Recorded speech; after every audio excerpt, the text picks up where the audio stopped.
What's good, y'all? Welcome to my review for this week's episode of Sword Art Online Alicization. This episode's amazing. I love this week's episode.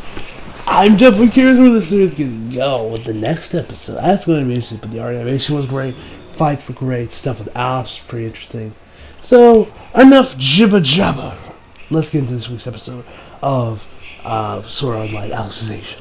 So he starts with obviously Kirito's perfect weapon control lag. Does enhance argumental. We see that his sword now. We know with Yujo he has this massive ice attack he has. Now Kirito is like the top part of like the main blade of the sword. Kind of does look a little bit of like Byakuya's Bankai with the Senpon Sakura. Where it kind of like has these particles, kind of. Well, okay, it's not really like. I really don't know how to describe this thing. There's like these like kind of like tendril kind of things, kind of take out the sword, and they work kind of like a beam attack, I guess you could say, because we have a bit of a beam struggle between her and the Integral Knight, between him and the Integral Knight, excuse me, as they're duking it out. I don't really know how like these like little like particles, tendrils. I don't even know how to describe this thing, but whatever the case may be, it looks cool. I really dig it. I thought it was gonna be like some massive attack or something, but it's just kind of this. It does look pretty cool, in all honesty. So they have these. So the two of them have this beam struggle. It looks like she just legit just like lets go, and and just lets him, instead of fighting out to the bitter end, as they're like, Durr! She just kind of like lets go, lets him win, and just lets him kill her. Now once he overtakes the sword, he's about to like give her a direct hit. You would think it would send her flying back, right? Well, no, because gravity be damned, because she then sent flying upwards, up into the ceiling. I do not know how that works, because it was like literally a straight attack, but I don't know how she goes up. Gravity be damned, I guess. Anyway, so she sent flying. It breaks the glass that they have up there. She sent flying back to the ground. There's a little bit of a hole in there. Was that? That might have been from Kirito's attack, or that might have been from earlier. Not really sure. Anyway, so after that, Kirito also falls down, mostly due from exhaustion of this epic duel he has just partaken in using his perfect control act. So he falls to the ground. Yujo tries to tend to his wounds, do a generate luminous element, which at first I didn't know why he was doing that. I realized what he was actually doing there when Kirito actually did that later on in the episode, was actually he's trying to cauterize the wound to stop the bleeding. So I was like, oh, okay. I realized after I saw when Kirito actually did later on in the episode. Anyway, so right after that, it doesn't really help. It's not working. Kirito's still kind of unconscious, which I think Yusha just thought legit like Kirito was dead, but when he was just unconscious, I'm assuming, because I'm presuming that's what it was. He was just literally unconscious, and then he's like, okay, and he's like, fucking, like, let me give him some of my health. So he does, system call, transfer health into, Kirito, whatever it was called. So she gives, after about 2 seconds of doing that, Kirito like grabs Yusha's hands, like, bro, I'm good, man. He's like, but you might have internal bleeding, dude. And he's like, don't worry, this ain't nowhere near as the baddest stuff with the goblins. Trust me, I'm good. I'm Gucci, brother. And he's like, I am more worried about her, in all honesty. And she's like, but wait, she's an enemy. She's trying to kill you, man. She's like, yeah, but man, she's still human, bro. She's still human. Just like you and me. She stole the soul and everything. And actually, Yuja then tells Kirito, like, you told me, once Kirito gets back up, that you told me that you couldn't defeat the enemy with hatred. You couldn't defeat that, because remember last week, and what's about, if any of you guys want to know why Yujo was going off on like some rant about justice, and Kirito told him like you can't beat them with hatred, it's actually because the light novel, this was actually cut. Chibi actually brought this up in his review of this week's episode, where while they were at the library, Yujo was looking through the history of this place, trying to see if anybody else was like him, breaking the tablet windows, probably not having their eye explode, but breaking the tablet windows, essentially becoming criminals, like he did. And he found nobody, so he kind of felt alone. There was a little bit of sleep. Then he had some self-hatred for himself, disgusted with the actions that he does, views himself as a monster, a criminal, less than. And that's kind of why Yujo was so pissed off when he was facing off against the Entangled Knights. He's like, your justice isn't real or whatever, and he was just going on man right. If any of you guys are wondering why, that's the reason. So, anyway, right before Kirito goes to tend to her, he hands Yujo this little antidote for the poison they gave those two little girls earlier. And tells them, oh yeah, before I forget, hands it over to her. He's like, give that to the little girls, but make sure you break their swords to make sure they ain't got anything else suspicious on them. And so they leave. So then Kirito leaves to let Yujo take care of that. So he runs over to her, does generate luminescence, trying to cauterize the wound, and it doesn't work at first. And he tries having Yujo back him up, still doesn't work. So he's kind of left wondering, like, what should I do? I don't know what to do. But he wants to protect her. He doesn't want her to die because, her soul will get erased and everything. Kirito doesn't want that. He wants to protect her, and he wants to protect them. Which, low-key, when I was watching this, because literally, you guys know I recently watched the Bleach live-action movie. Reviews already up on the channel. Low-key, Kirito actually kind of low-key reminds me of Ichigo. In a weird way, they kind of have, similar characters with the fact they always want to protect people. So I found this kind of interesting. I don't know. Maybe Rikako is actually a low-key Bleach fan. That would be cool. But whatever the case may be. So he leaves. So that doesn't work. He ends up using the dagger that he was meant to use for Alice. The Administrator. I'm pretty sure I was going to use them on Alice and the Administrator, or one or the other. Anyway, so he ends up using it on her.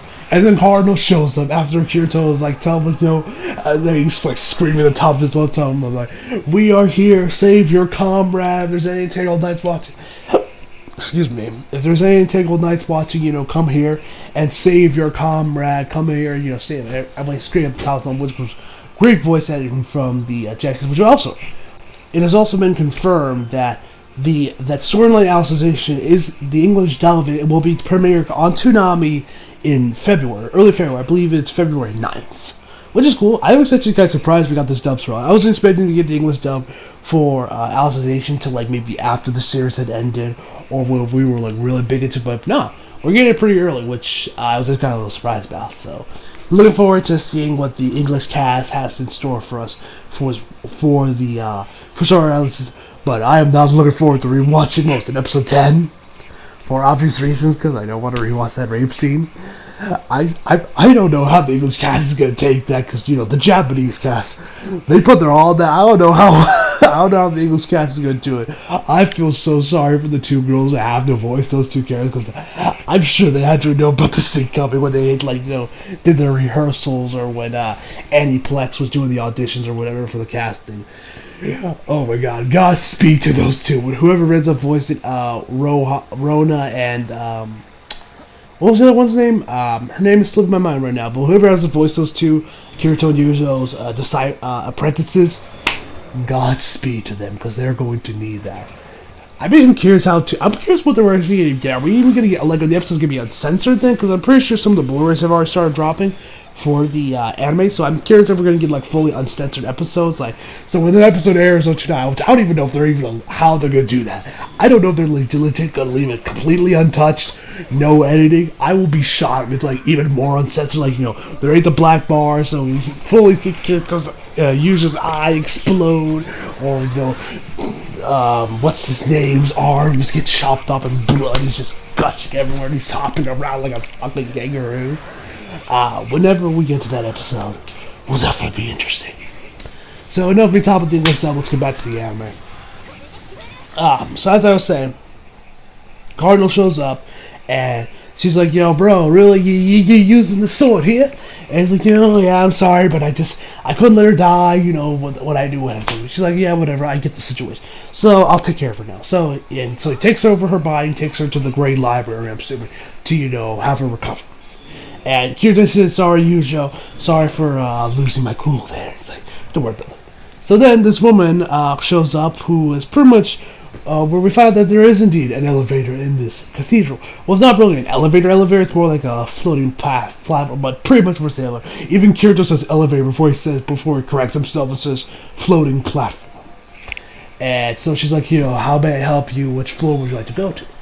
And Kirito's suspicious. He's like, yeah, y'all know where the fugitives, right? That broke out of prison, is slowly making our way up the cathedral. And she's like, oh, I'm just here to help people get up, to help people up with getting up these floors. I have no other orders like going after your heads or anything. So Kirito's like, all right. So he gets in there. Yujo's still very suspicious and on his guard, but he eventually goes in there. And so Kirito tries to make small talk with her. We find out she doesn't really have a name, or that she forgot her name, but everyone calls her the operator. And Yujo asks, like, hey, what would you do if you had to change your calling? And she's like, well, I've known nothing from this shaft for about 107 years, so I don't know what I would do if I changed my calling. I guess fly freely in the sky. Fly freely in the sky with a floating platform. So they get up to the 80th floor, which is how far they go, which is the guard. They open up the door. We're then met by Alice at the top of this hill. And she's just chilling underneath this tree, basking in the glorious weather we have today. And so Kirito and Yuzo make their way up, and then she holds her hand out. She's like, I know, can y'all just wait a minute? This weather's so good, just let me bask in its glory for a bit, okay? And Kirito tells him, like, hey man, and Yuzo's actually is clenching at his shirt, clenching at his chest, clenching at his shirt, and he's because it's Alice and everything. It looks like the man was about to start crying too. Kirito tells him, hey man, you stay here, don't attack, let me do all the attacking, you just worry about stabbing her or hitting her with the dagger. Let me take care of all the heavy lifting, bro. And he's like, alright. So he's like, use the dagger once you get an opening. I don't care if I have to risk my life for it. Just when you get an opening, use the dagger, okay, man? And so right before they start advancing, Kirito says, okay, she doesn't have a sword on her, so that's good. Yuzo says that he can use his perfect control, weapon control at 2 more times. Kirito can do it 1 more time before they have to worry about recharging it. And they're like, okay, so let's get in. So they both made their way forward. And Alice is like, so you have come here to the garden. I must say I'm surprised. You went and lists off all the Intel Knights they have faced and beaten to get up here. And she asks, tell me, what imbues you with such power? And they don't answer. Like, all right, it is obvious. So I can only get an answer through my soul. So let's get it. So she stands up, and we find out that tree she was sitting next to is actually her sword. That is the sword's ancient form, a tree. And so she picks out her blade, pulls it out of the scabbard, and then, you guys remember when I said that Kirito's little perfect weapon act control thing kind of reminded me of Byakuya's Bankai? I really take that back. Alice's perfect weapon control act reminds me of Byakuya's Bankai. This is so similar to Byakuya's Bankai. I struggle to believe that Reki Kawahara was not mildly inspired by Bleach. I really feel literally, her whole the whole top of her blade is the only thing she doesn't do is Senki, Senbon Sakura. She doesn't do that, but literally the whole the top part of the sword dissipates and it becomes flowers, just like how Byakuya's was I think it was cherry blossoms, which is another type of flower. So, Reki Kawahara, have you been reading some Bleach on the down low recently, my man? Have you been watching some Bleach? Welcome to the fold, then, brother. We hear the Bleach community is one of the few communities where you will not hate yourself for being a part of this community. All serious aside, I gotta say, man, Reki Kawahara, man, I swear you had to be this dude might be low-key a Bleach fan. Which I hope he is, because Bleach is awesome. And we need as many fans as we can get. As many, especially big names. Anyway, I digress. So Kirito and Yuzo are charging at her. They got their swords, grabbing at their swords. And they're also, bent really low. They're bending down really low as they're charging. Both Kirito and Yuzo get hit with the flowers. And she's like, that was one shot. Next time, I'ma kill you. And so Yuzo kind of stands back doing the whole spell he needs to do for his perfect weapon control at, while Kirito goes in there on the offensive.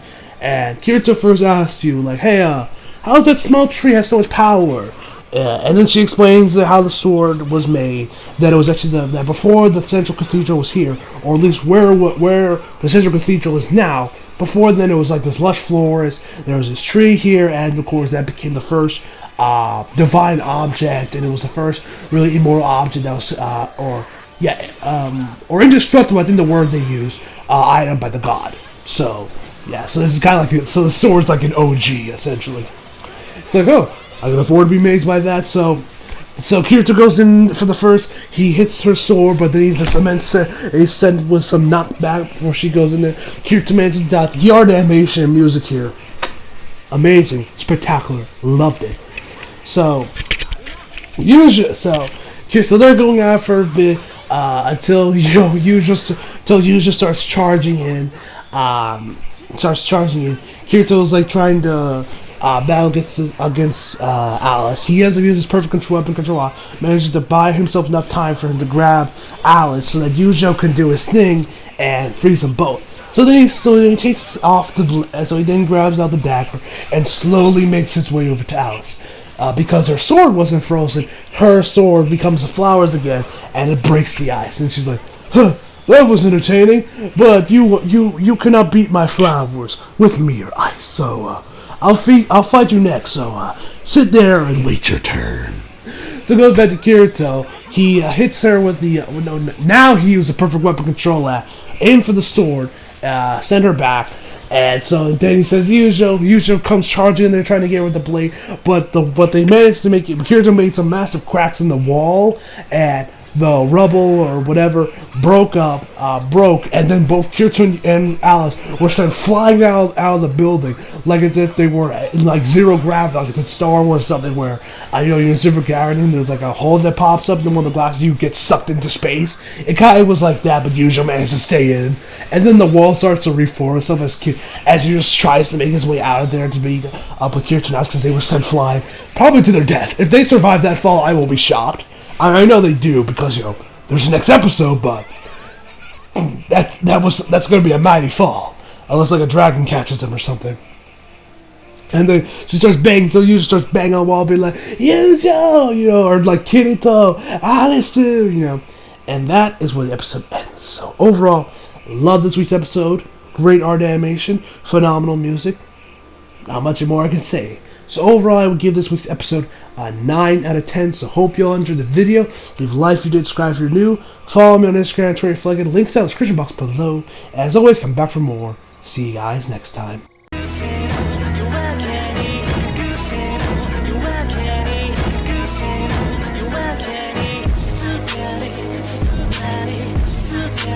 It's